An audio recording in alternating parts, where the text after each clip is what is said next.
Tiga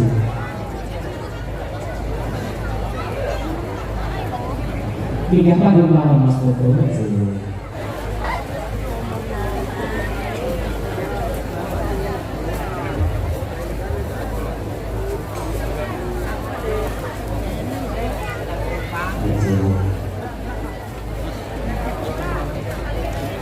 Ibu dapatkan saya akan foto kata sekali sebisa mana sama cakap oh di kolam saya foto kan kami tuju dengan pelajari pun Bapak Kepala Desa Bapak Berjatun Sasoko Kakek Kedua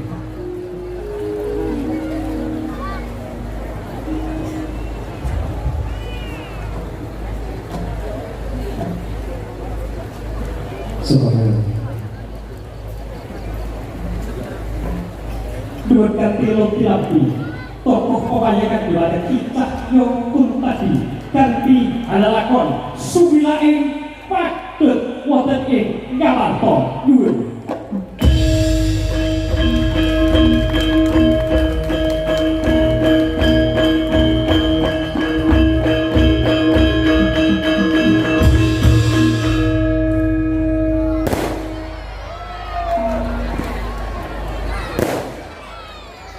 Pokok udah ada laki-laki pokok kebanyakan seperti tamu rekor yang bukan tahu sekali tidak dicap itu tadi kalau kali lagi nanti jorok dari abis jorok wayang pokok sebelum atas ikan itu kan adalah kok sumilain pergek sama kok pokok dia masuk di lapangan abis jorok ada keluar dari keluarga itu Pramilo dan kota satu ya belum Mosoko inilah silokono sakit wassalamualaikum warahmatullahi wabarakatuh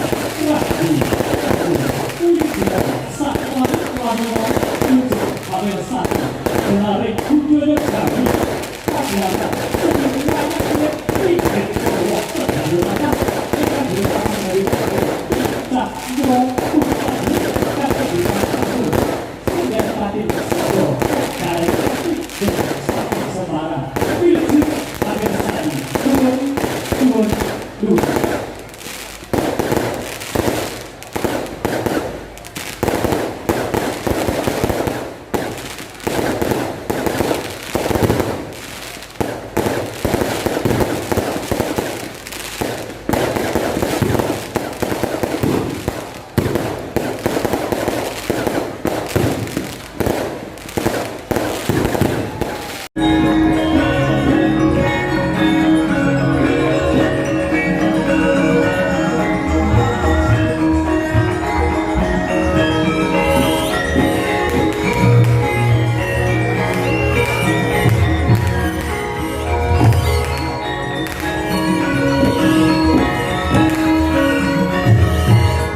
nama sidang muga rahayu sagung dumadi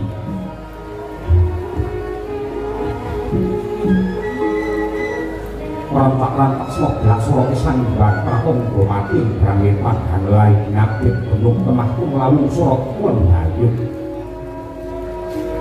semburan banjir socan itu rapuh naratas maring bangar kopi ngampi siraping pendowaku negari ngamarko yuing indro prasko yombo tono kalakso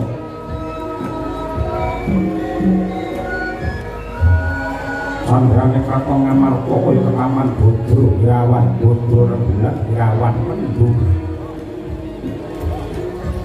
soroting rembulan ingkang katutup dening iku setemekan bayani surem ingkang mapan wonten ing pendowaku negari indro para hasto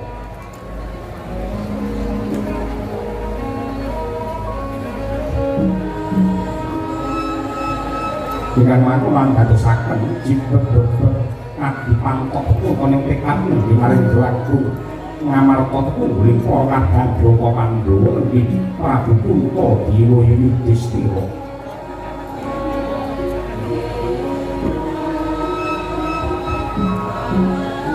mangkono tanggap ing sasmita nggih ngarai panggak Pandhawa saking Jodipati Raden Werkudara Sena Cikro Sumiwa mringarsani sang napa Bapak wonten pasedhaning panah Pandhawa saking Madukara nggih diharjo Raden Janaka ing kaliyan der pasedhaning para nayaka jejel riyel padel dikit wegane pangkoso awet akeh kang sandhanake dengan pimpinan dene satya kembar kemanikan wijil saking sawujajar lan bendera taun nenggih Raden Nakula miwah Sadewa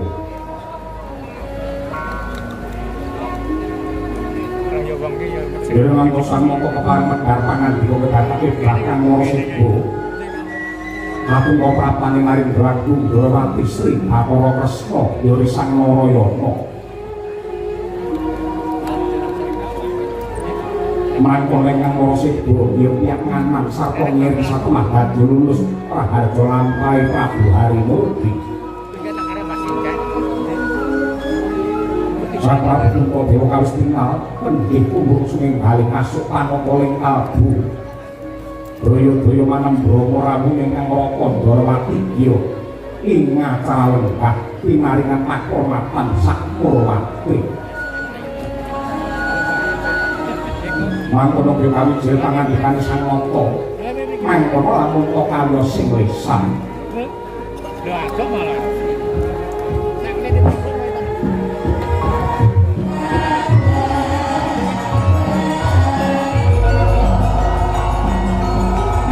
Sang Dewi Kato Borisan Wabengkang Sahananikan yang anan sedeng kasih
mangyo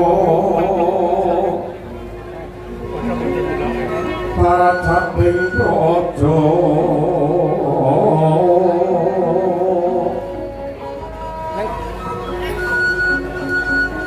kawuryan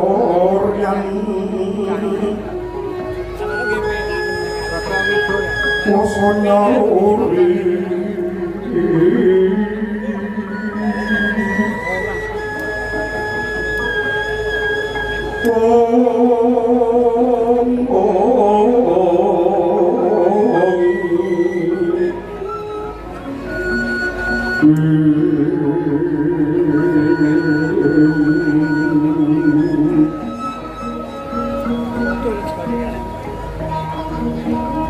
urat pangreging mukara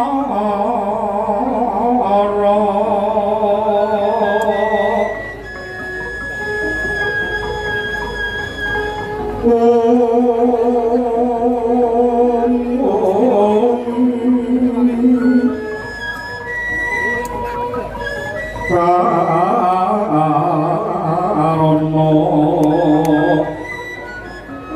tanpa palubi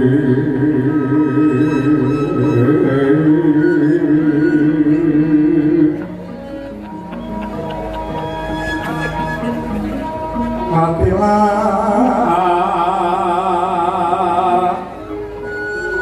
jelas tuti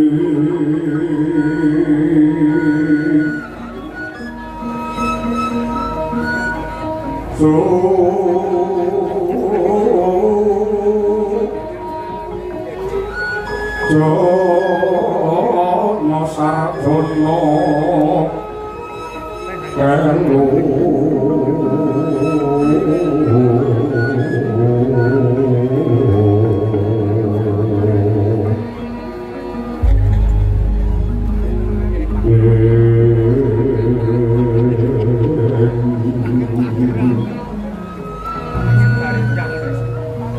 kalunggun kala tijo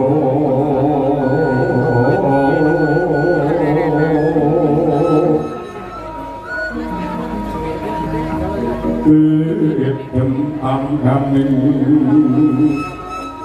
dumati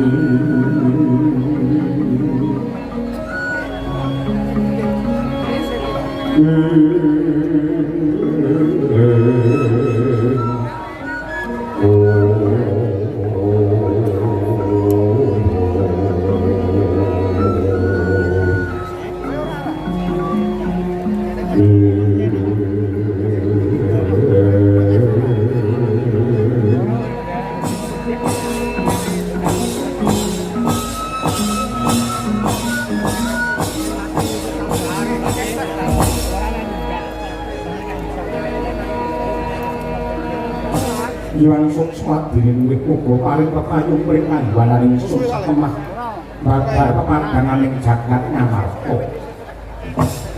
kawulun sewu koko Prabu Ndarawati sarana paduka wonten Stringgil negari Indraprastha kalilan ingkang rayi punta dewa ingkang minangka suripun para kadang Pandhawa ngaturaken pambagi panakrami kunjuk wonten ngarsa paduka njeng koko Prabu Ndarawati ya jagat ya dewa ya bathara inggih gati sanget kangge kula nampi dene semanten sing kadharman sarta pakramaken yang paduka paringaken dumateng ingkang Raka Indrawati dasaripun sowan kula wilujeng kala nderek sambi kala pancuri ngatur salam paklinipun ingkang Raka Indrawati kunjuk wonten ngarsa paduka Yayi Darma Kusuma kawula inggih pokok Prabu Gurawala manjen kula mundhi tinampi pangan kula kalih mugi amin duwi dumateng kawicaksanan angging kula marang koko nyering kaprajan ngamarta pokok Prabu Purmasmat dan petrawangan kadil mampah wanci pangkong kepapak obor sewu diniri palungguan samangke paduka njeng koko Prabu Ndarawati keparing nyarirani pribadi rawuh wonten ing ngamarta boten langkung ingkang rayi ngaturaken panuwun ing tanpa upami koko Prabu Yayi kula piye?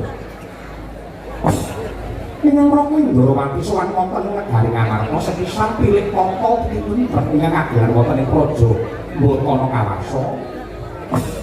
Angka kalih Namun badhe nyocokaken pawarta ingkang dinandungi karma kabar ingkang semebar warta ing sampun raka.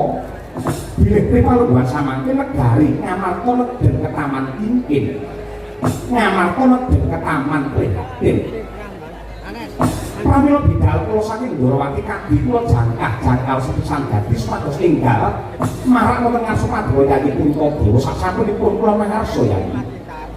Kaliyan kula cumadung dawuh kabar ingkang kula tampi menika kabur menapa kabar dari kasingatan. Kaliyan kula ingkang Raka Ndorowati cumadung dawuh. Nggih satri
Sakadang Pandhawa menika peranganipun manungsa ingkang yektosipun gandrung kaliyan karukunan sarta katentreman.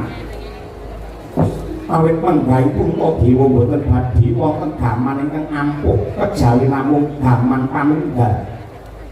Tuladhanipun para kusuma bangsa ingkang sampun labuh dhumateng negari Madyanto namung kanthi gaman pring ingkang dipun linjiki nang lamun tunggal minyak tunggake berat golong dileng-gilik ing dados ciptanipun yektosipun awoh dhumateng kasantosan.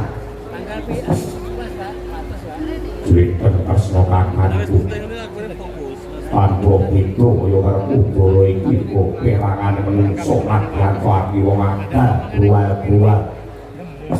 Cari ini akeh sing padha namung kuwi seneng bodo itu seneng karo pasulayan seneng karo cecungkran nanging nek ini batin kuwi seneng karo batakan rasa kanunggal rasa kerukunan kaya sing dikandhakake dening barep mau ning dunya iki tetep sing ampuh dhewe mung gaman kerukunan. Aku mongso isih nyawang karo gelaring kahanan mergane ngamarta kene iki yoga ana perangane bisa sing pendak rong taun sepisan nganakake syukuran umat bisa kuwi mau dipandhegani karo lurahe pendak rong taun pisan anane wong rukun tanpa kerukunan lokal bisa mawujud saben sak-RT 2 juta untuk karo lurahe sapi loro. Aku isih nyawang kahanan sing apik kaya mengkono becike sing kaya mengkono critakanku. Mula mumpung wis teko ning negara Ngamarta para kaki kowe dawuhke tuturuk. Dalan iki sing kudu dikake supaya aku ora kelangan kiblat. Koko Prabu. Semunipun bab kahanan ingkang kebak cecungkran perkara sepiling kang dados gawe lara ingkang nimbrung dumateng para kawula kathah para kawula ingkang ketaman pagebluk larang sandang lawan pangan semunipun kok wonten gandeng jenengipun kaliyan icalipun jimat jamus kalimasa menawi kula etang sampun setunggal Condro utawi setunggal wulan menika jimat Kalimosada kala wau uwal saking tangan kula Jengkaka Prabu Ndrawati. Gusti kang abinda rate Sakyamira sumunu Abya wulan purnama sidhi wong kuning nemu giring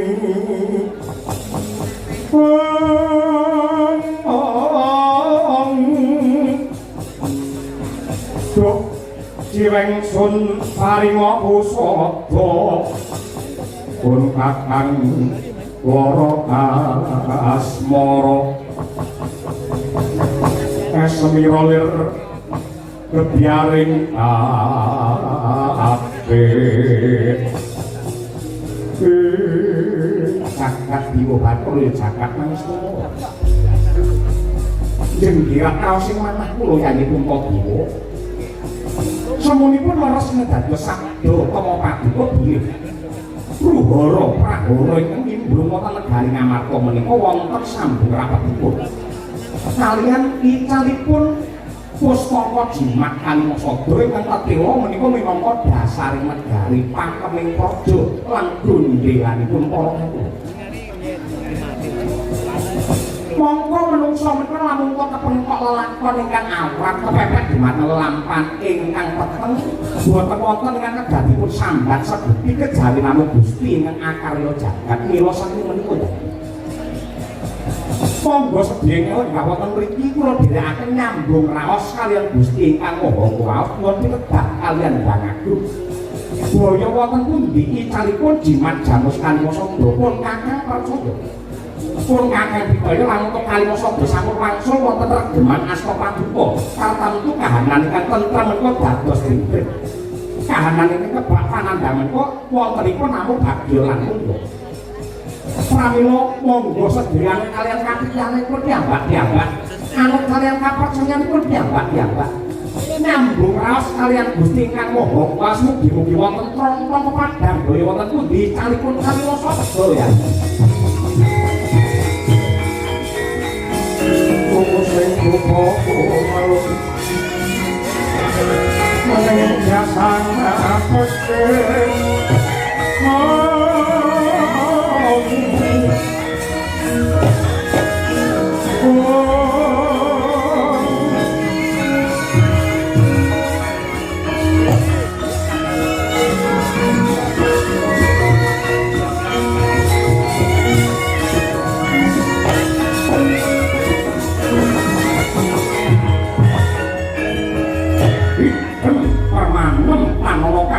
Woi penggawang kong negari Ngastina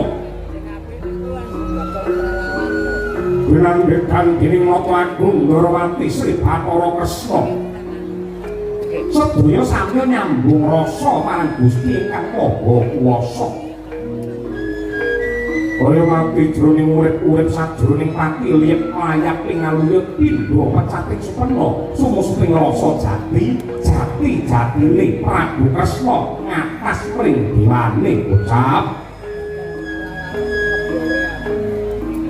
Tanggap sing panalongso melenging pangesti meninging panembah kencenging panidrajat saged garing kilat kaya wis amat napa Ndrawati antuk gak iping pengirang wangsiping Hyang Agung pramila sigra gumregel pangandikanira mecak dumateng sepine kang swasana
pisang kapirang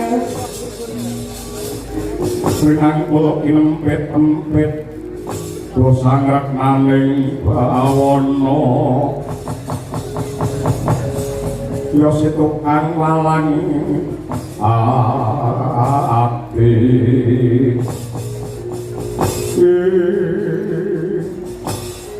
Koko Prabu Ndorowati Lidik sampun jukaran dipun mangsah semedi kula pinados mesti kemawon paduka sampun pikantuk pangsiting Bathara monggo kula paring dawuh baya wonten pundi cale Kalimasada Koko Prabu Yaya Arjuna wonten dawuh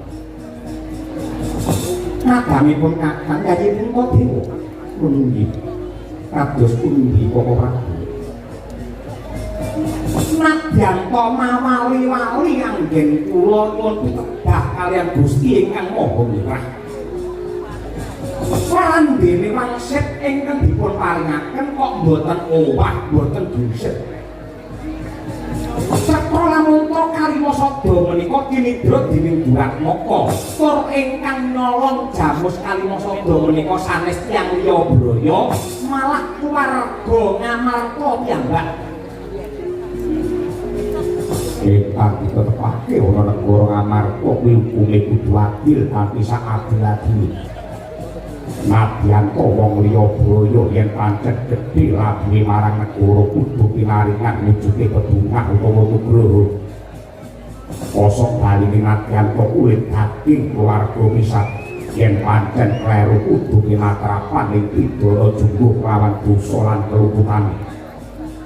Nanging jenggirat rasing manah kula Yayi punika babar pisan ingkang Raka Ndorowati kok mboten nyakra bawa mboten duka mana kenging menapa kok Kalimasada dipun colong laring Langkawati Abimanyu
pangandikane Nata Agung Ndorowati ilange Kalimasada Cinidra putra Madukara Majane Sang Arjuna nenggih Raden Abimanyu Nyangka Wijaya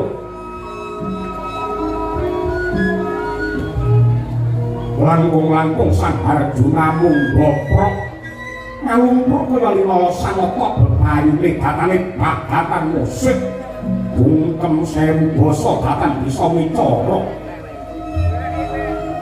mangkono gereng-gereng nganti kaya gluduk awijil pangandikane wong agung dadi mati Sang Werkudara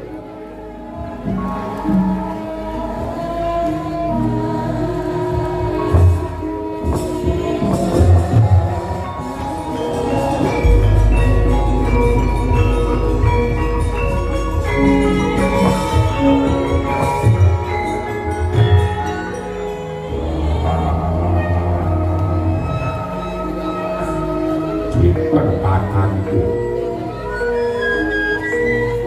apa ora kleru wangsit saka dewa sing mbok tampa kaya rapi munalar lamun to anakku Langkawati Abimanyu tumindak cidra kaya mangkono aku luwih Langka Wijaya wiwit cilik aku sapa karo watak lan lakon lakon lagiyane rayi bocah prasaja kae bocah jujur ora memper ramungka ora koko nyawang anane Kalimasada Prabu Bobo gunung dhuwur kae kena diundhahi segara jero kena dijajaki bali atine menungso sapa sing ngerti kula jaman sing wis maju kaya ngene iki siadi kudu waspada kudu teliti lan ngati-ati nyawang karo gelare kahanan yen disawang pancen Abimanyu kae kaya bocah jujur kae bocah kendel bocah meneng bocah lugu ning atine Abimanyu kepiye apa Yayi Werkudara ngerti sing ngerti rasane menungso ya mung sing lakoni wong nyawang akeh klerune lamun kelebake mergo Darawati ki ana Darawati ki ana bocah nom sandangane iki sarwa kebake tata krama rina wengi sabane papan panembah sabane papan panibadah saben-saben nindakake panembah mesti mapan ana ning papan panembah limang panci ora keri mesti ana ning masjid glegeken bae ngucap alhamdulillah ning kocap bareng sepi wong nyolong kotak amal kuwi enak aja gampang percaya karo lagane menungso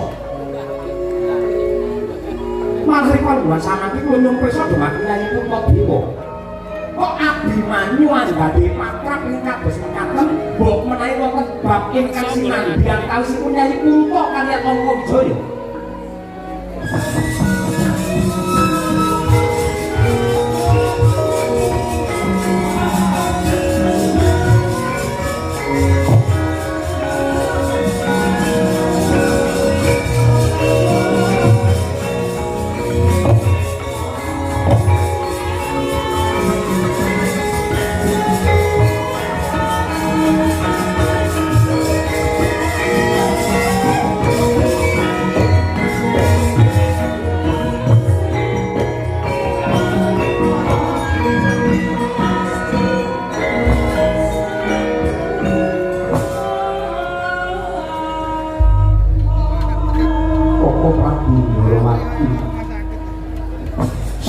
ingkang rayi Puntadewa dados kemutan saksampunipun Abimanyu nampi wahyune ratu inggih Wahyu Widayat kaliyan Wahyu Cakraningrat kula nate paring dawuh dhumateng Abimanyu binjang menawi Bharatayuda menika kelampahan menawi Bharatayuda menika kelampahan mongko Pandhawa antuk jaya Abimanyu ing badhe kula jumenengaken dados aratku wonten negari Ngastina kula nate janji mekaten dhumateng Angka Wijaya Koko Prabu nah mbok menawi bab menika ing dados underane perkara inggih janji Paduka Yayi Puntadewa badhe dadosaken Abimanyu mongko dados ratu wonten negari Ngastina ingkang rinten dalu tansah gumana musik wonten raosipun si Abimanyu mongko Abimanyu menika lari enem patake bocah nom menika mboten sabar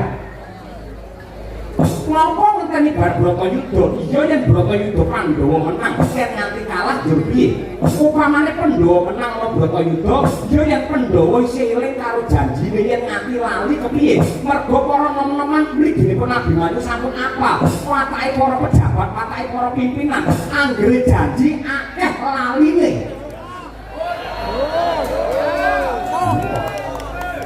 dados menawi saking petang kula Abimanyu menika nyidhak margi golek dalan sing kepenak ngopo ngenteni Bratayuda aku ngerti keringkiane para Pandhawa mapan oleh Kalimasada lamun to Kalimasada ndak colong Pandhawa bakal nggantes Pandhawa bakal rikih kelangan pakem kelangan gondelan yen Pandhawa kabeh wis tanpa daya karinggulingke ratune Ngamarta Abimanyu iki awet wonten paribasan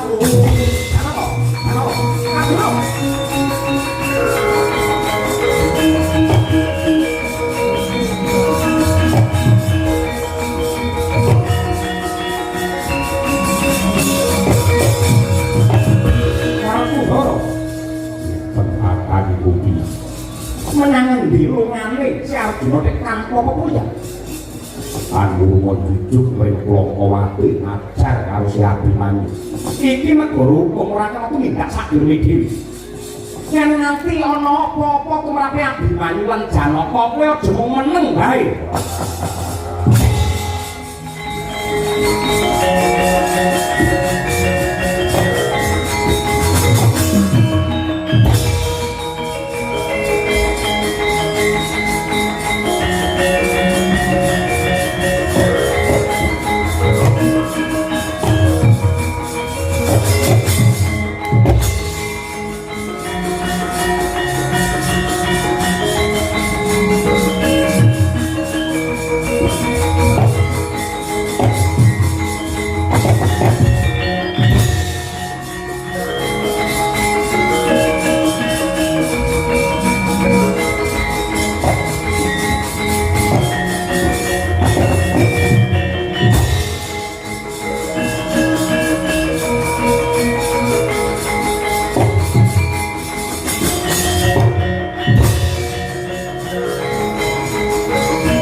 Bukuragane ngarepko ora gurnitore kakiri-kiri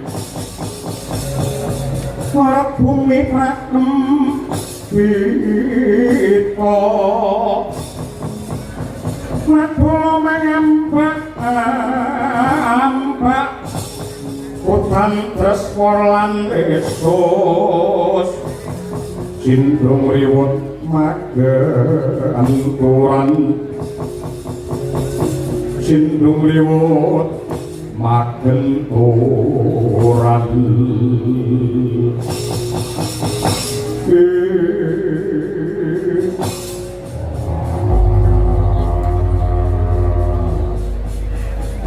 atur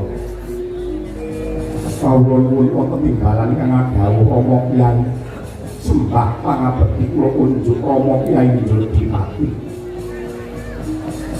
Wakopo kawi bombong rasa kawi palungguhan iki anggen mudah-mudahan aja kendhone kepara malah kencengono ingkang dipun kersakaken melu aku ing Glokowati perlunipun menapa Kanjeng Rama nyekel karo adimu Abimanyu dosa kalupatanipun Abimanyu menapa wani nyolong jimat Jawus Kaliwosada menika boten pinanggi ngalah Abimanyu menika lari jujur menika lari prasaja aku ya panemuku padha karo kowe sing dawuh iwakmu Ndrawati nanging wonten paribasan Kanjeng Rama rasa paribasan ramangan bupat pelak Boko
Anjadi mati becik Antasena kelawan Antarja.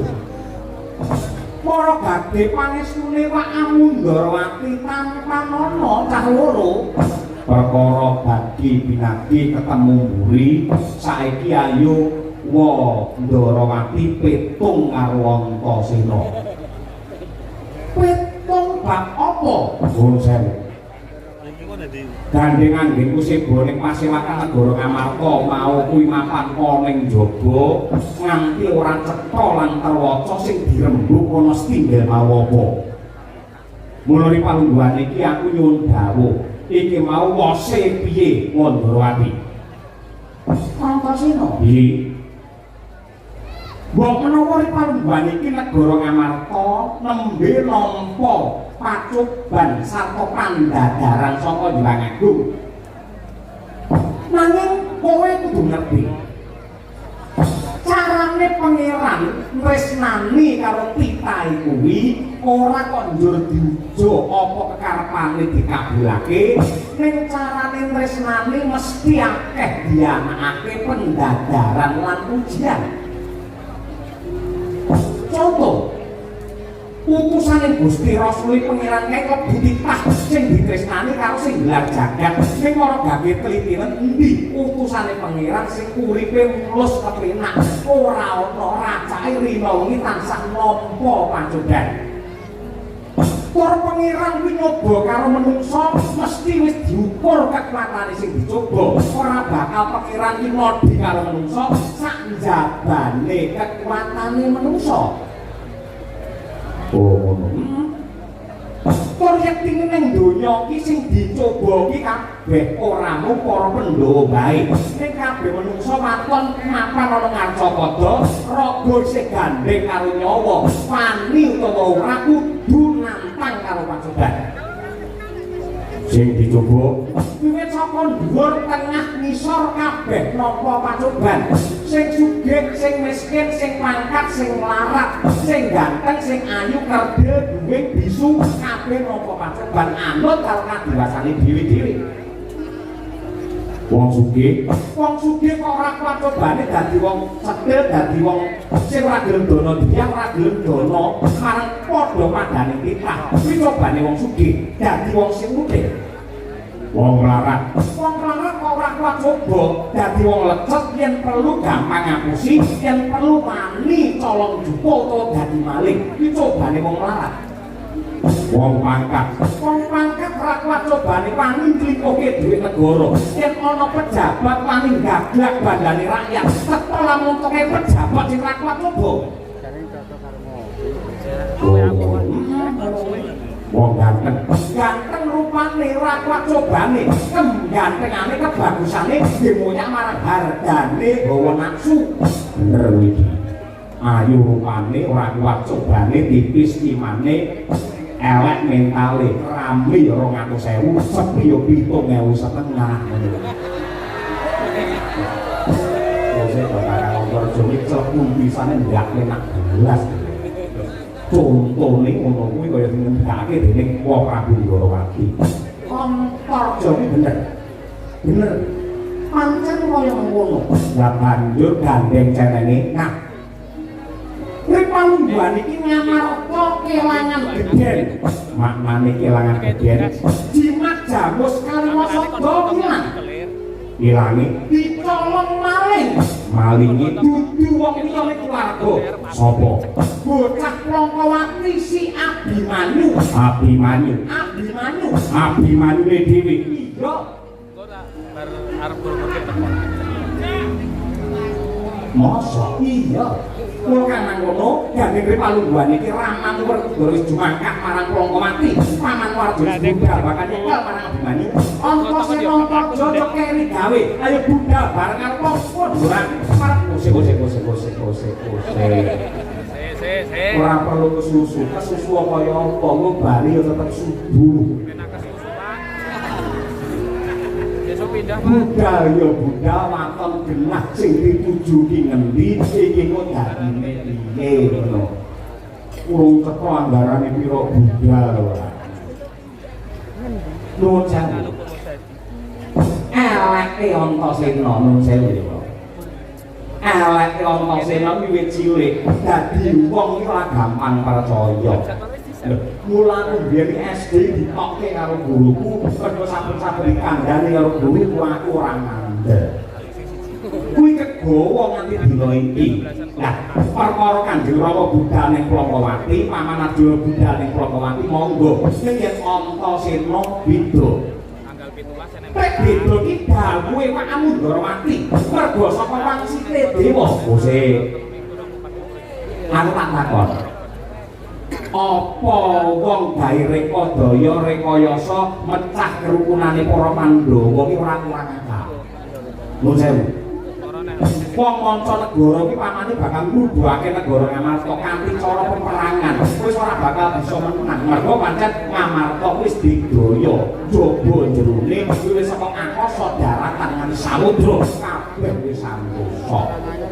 Bisa uga carane ngrubuhke negara Ngamarta kuwi kanggo srana ya kuwi nuwun sewu lebokake obat-obatan sing mingko terus diombe karo para nom-noman lho diombe utawa disuntikake sing gayane bakal rusak marang urat saraf yen nom-nomane padha rusak mentale negara Ngamarta mung kari ngenteni duwe nganggo cara ngono kuwi ya iso. Ana meneh sing ngangge cara nabrakake budaya karo agama. Kowe aja bersih desa, kowe aja rasulan, kowe aja genduren, kowe aja ngeneke sajen. Kowe ora dituntunke karo agama. Apa budaya karo agama kuwi janjane mlaku barengan, jane niate padha supaya manungsa diparingi slamet lahir batin, keselamatan donya tekan akhir padha. Ning enek wong sing ora ngoten nabrakake budaya karo agama. Nek wong-wonge ado karo budayane, yen wonge ado karo budayane, sing iku gampang didu, gampang dibentekake, gampang digawe geger. Mula titenono, anggere wong sing ngerti karo budaya, mbuh kuwi budaya reog, mbuh kuwi budaya wayang, racake wong-wongane mesti do bunjung rumpun, dijak tarikan yo enteng pas lahir batin. Wong-wong ki rong taun pisan. Danyang iki tak kandhane aku bare kok bocoran. Senengane siji wayang loro riyok. Tur yen dalan-dalan ki aja nganti ngungkurake danyang. Iki loro. Telu nuwun sewu iki mau nembe wayang wantuk wangsit saka para-para. Nuwun sewu lamun to apike le wayangan aja rong taun pisan ning rong sasi pisan. Berarti sapi ini Pak Lurah gendang tek lho Mas. Dengan mironsasi bisa nih ngarepe Pak Lurah ngono tulisane ora kok Lurah Kemiri, iki tulisane Lurah Sido Ludes ngono. Kae malah hubungane ademanku karo Lurah iki apa? Sing iki balik lan kok bakale. Lah, ana uga sing nganggo cara nuwun sewu, mecah kerukunane para Pandhawa anak-anake, reka-reka, rewa-rewa dan macak Ratu Ndorowati. Mergo adisusan kali akeh wong macak wayang wong akeh. Dandan Ratu Ndorowati nikmah karo Abimanyu sing nolong Kalimasada satemah para Pandhawa bakal mateni marang si Abimanyu antarane Pandhawa karo anak-anake keluargane ora rukun ngangge cara ngono kuwi ya bisa ngrubuhi negara Ngamarta. Yen ngono kuwi ndak wokes mati ratu palsu. Yen Ratu Ndorowati tenan kudu langsung ngoyo kiyayine sabar. Iki YouTube loro. Aku langsung mung kebetulan macam Pak Uni. Wes nyatane meriah kaya mengkono. Yen pancen Ndorowati paring dawuh lamun to sing nyidra Kalimasada ki Abimanyu dasare Ndorowati apa? Lho, cetha lamun to wangsite dewa. Dewa ngendi? Dewa kayangan. Kabeh dewa ning kayangan rene dewa ning komplek. Wis tak kon ngomong aja omong to. Anggere omong elek ngono. Dewa kayangan apa Kukulun Bathara Guru Suralaya, apa Kalindran Bathara Indra, apa Argadana Bathara Brahma. Suralaya sapa? Bathara Guru paring dawuh piye marang Wong Kresna. Panjenengane paring dawuh lamun sing nyolong Kalimasada ora ana kejaba si Abimanyu. Yen pancen kaya mengkono dina iki Wong Kresna tak aturi jagongan karo Kakang Raja. Lho, lha kowe bakal menyang endi? Aku nyuwun pamit bakal minggah kayangan Suralaya. Perlune ketemu karo Bathara Guru. Yen wis ketemu, Aku bakal takon karo Bathara Guru, aku pancen Bathara Guru paling dawuh ngono tenan, lamun to sing nyolong Kalimangsa Abimanyu marang Wong Kresna.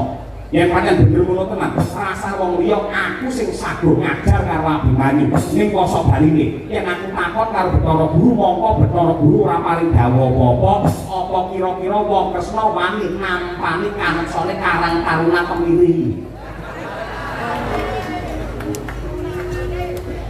Kowe bakal munggah kayangan, ketemu Bathara Guru. Oleh munggah kayangan besok kapan? Dina iki uga. Kula tekane kayangan ora bakal ketemu karo Bathara Guru. Sebabe mergo Bathara Guru dina iki nginep ning Tlaga Ngedel.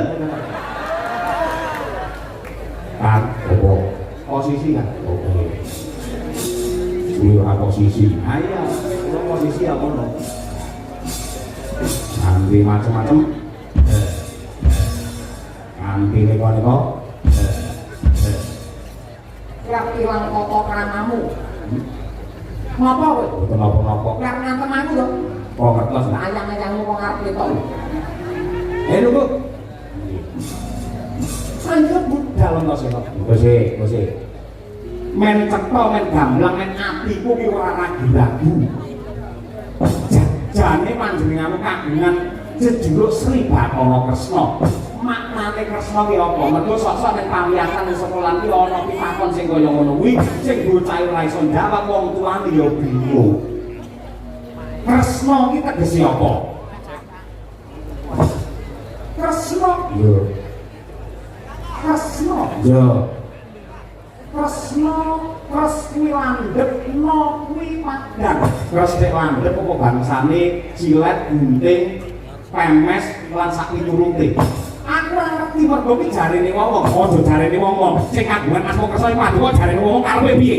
Suwek blok ae wis. Lho sik. Paduka kudune kagungan asma Ratu Ndrawati Sri Bathara Kresna, kudune tanggung jawab sak wutuhe. Sak ngertiku malah buku sing tak waca. Kresna ki tegese ireng. Yen ireng-ireng cemani Sutya Indra Kila. Ireng iki wis saka kulit daging getih nganti tekan balung sumsume. Mongko dadi srana kajayane para Pandhawa. Ora saka kandhane aku wis ngerti. Kowe tegese ngayomi karo para Pandhawa. Mesti wae ngayomi para Pandhawa. Sing kok ayomi Pandhawa tok apa klebu tedak turune? Klebu tedak turune. Abimanyu tedak turun Pandhawa dudu. Anak Janaka cetha lan tedak turun Pandhawa. Yen kowe nikmah karo Abimanyu nyolong Kalimangsa kuwi ngayomi apa mateni?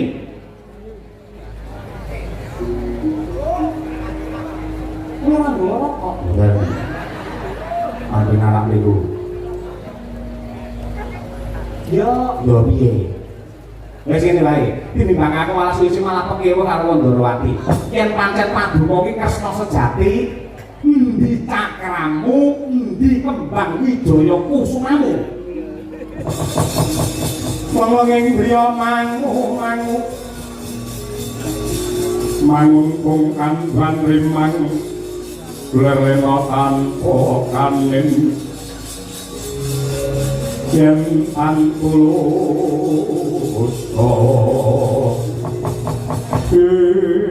Antasena Prawanarja biyen pun Ndrawati nate paring dawuh marang ramamu Werkudara Jodipati. Menungsa kuwi ora sampurna mergo kadurungan lali dosa klawan ira.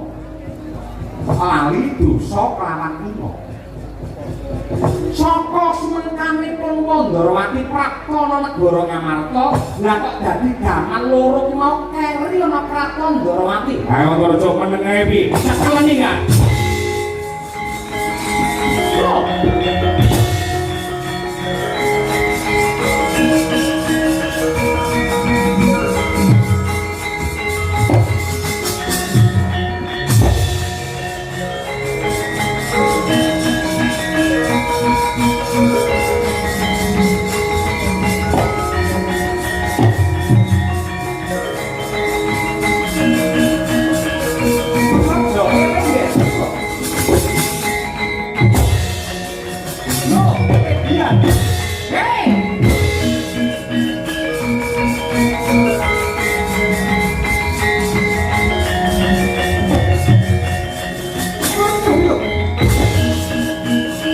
Ojo ger.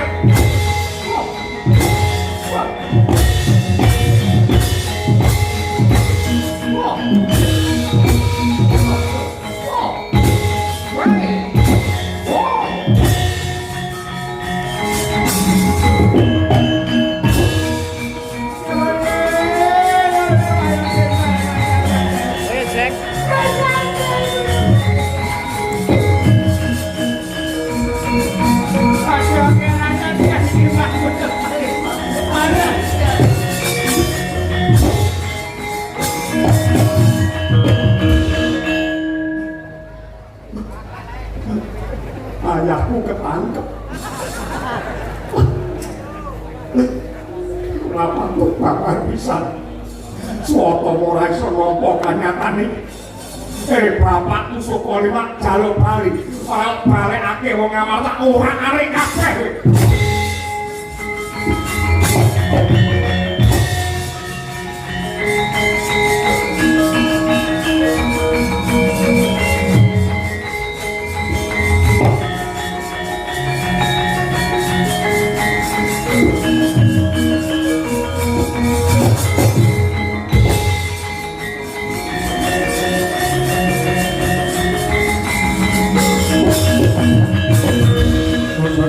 Runing ewo mandi kodon lan badraanipun kang ketaman brojo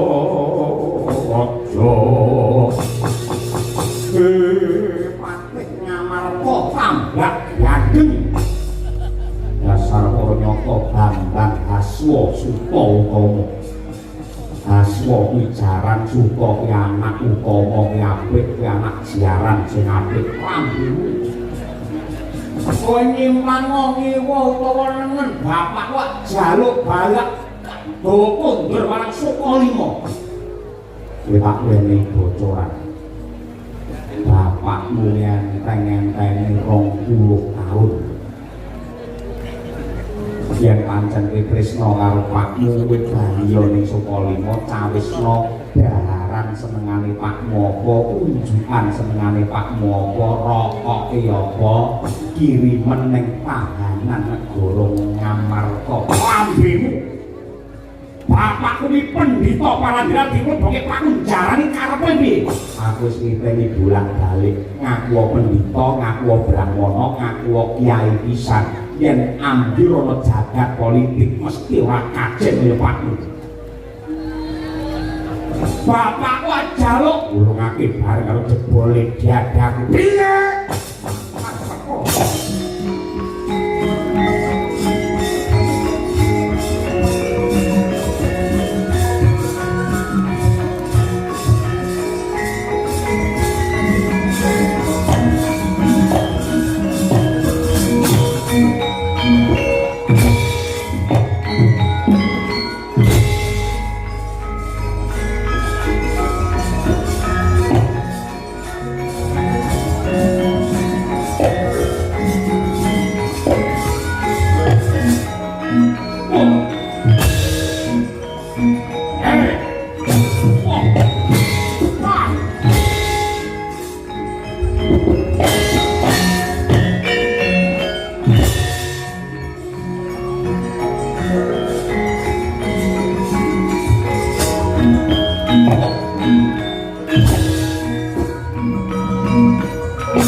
jebol diadang kowe.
Antasena mung bisa nyuwun marang Purbani Hyang Agung muga-muga lelakon sing lebak prahara nimbrung ana negara Ngamarta uga ndang entuk usada merga ana paribasan.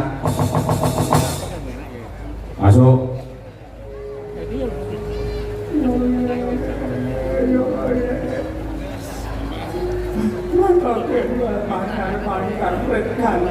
Untuk eki sowan dengan ana ana yen dijumlah dadi molon sebab ora